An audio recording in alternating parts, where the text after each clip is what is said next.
హ్మ్. మీరు వాటిని ప్రాక్టికల్‌గా చేసి ఫలితాన్ని పొందారు కదా! హ్మ్. ఆ మంత్రాల గొప్పతనం గురించి హ్మ్. చెప్పరా?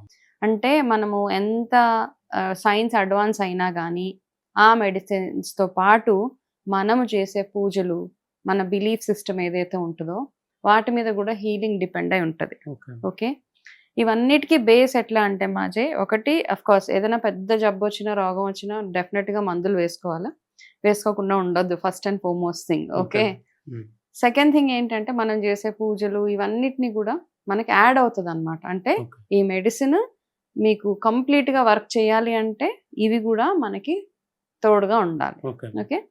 అయితే నాకు హెల్త్ ప్రాబ్లమ్ వచ్చినప్పుడు లూయిస్ హేది 'హీల్ యువర్ లైఫ్' అని ఒక బుక్ చదివా. ఓకే. ఓకే. ఆవిడకేంటంటే ఇప్పుడు, ఇప్పుడు పూజలు, ఈ వ్రతాలు, నోములు లేకపోతే మంత్రాలు ఇవన్నీ మన వరకే గాదు. అవును. ఎనీ కంట్రీ ఏ దేశం ఎక్కడికెళ్ళినా వాళ్ళ వాళ్ళ బిలీఫ్స్ వాళ్ళకుంటాయి. అవును. సో, ఆవిడకి ఫోర్త్ స్టేజ్ ఆహ్, సర్వైకల్ క్యాన్సర్ ఇంకా డేంజరస్.